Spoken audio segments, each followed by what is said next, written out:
have a perfect cadence of the 1 chord, 5 chord, 1 chord. Now, the best type of perfect cadence is where the tonic note is on top. So if I just put the tonic note, the C note, on the top of my chord, and then I'd have something like this.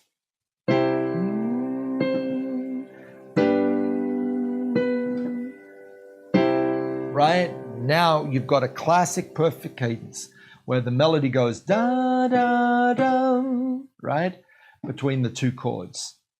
C, G, C. Okay?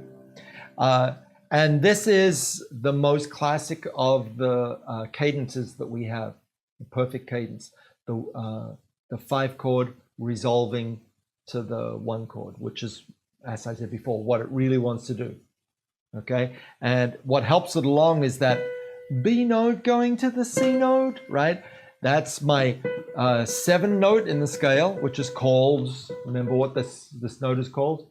The 7 note in the scale is called the leading tone, right? And the reason why it's called the leading tone is it leads into the tonic note, leading into the tonic note, right? So there's my reason for that.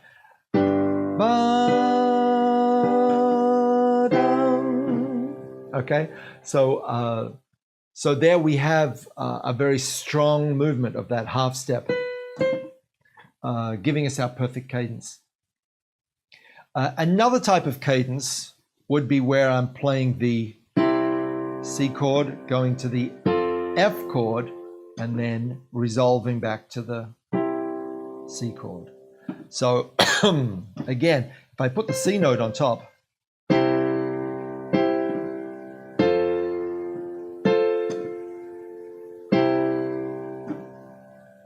and this is another type of cadence which has been used for hundreds of years. This is called the plagal cadence, right? That term is not as important as understanding the concept. It's our subdominant chord resolving to our tonic chord. This is used a lot in church music.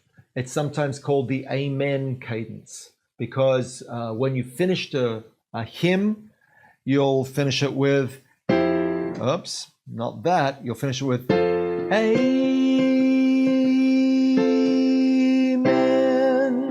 right? And that amen on the end is a plagal cadence. The 4 chord, the subdominant chord, resolving to the 1 chord, the tonic chord, right? So, and that melody note then is shared between the 2 chords. The F chord, the subdominant chord, having a tonic note in it, and then shared with the tonic chord, which has the tonic note as well. Whereas our dominant chord had that leading tone, remember?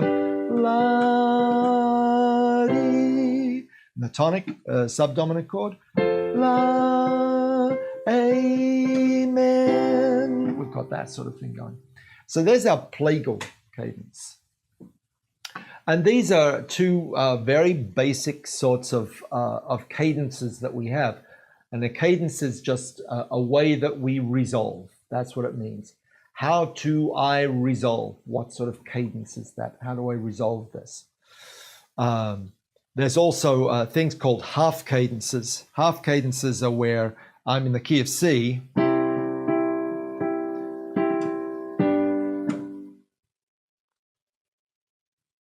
and it's a half cadence because I'm only half finished with it. I get to the G chord, which is my dominant chord, and then I rest. And it's like, oh, well, we're not really finished because there we are on our dominant chord, but we've reached the end of a section of music. We have our double bar lines, whatever. So we're going to say, okay, that's a cadence. I am coming to some sort of a cadence, and we call that a half cadence because we're only halfway done with it, right? So that's a half cadence. 1 chord to the 5 chord. and then you know what's going to happen after that, right? Very rarely would a song finish with a half cadence, because that's sort of like leaving a sentence with a question mark, and say, why did the chicken cross the road? And then walk out and go home. You know, people expect expect the answer to that question. I don't know the answer to that question, but so there's our there's a few different cadences. We have a perfect cadence, we have a plagal cadence, we have a half cadence. We can join together some of these things. So for example, I can go C chord, going where it likes to go, the subdominant chord, right? Because it naturally moves there. And then that subdominant chord, I now want to start moving toward my back to my home base. So I'm going to go to my dominant chord. Now my dominant chord is definitely going to push me towards resolving to my tonic chord again. Okay? So I've ended up using the three chords that I know. That is tonic, subdominant, dominant, and tonic, right? So you start to hear how that works. Home chord,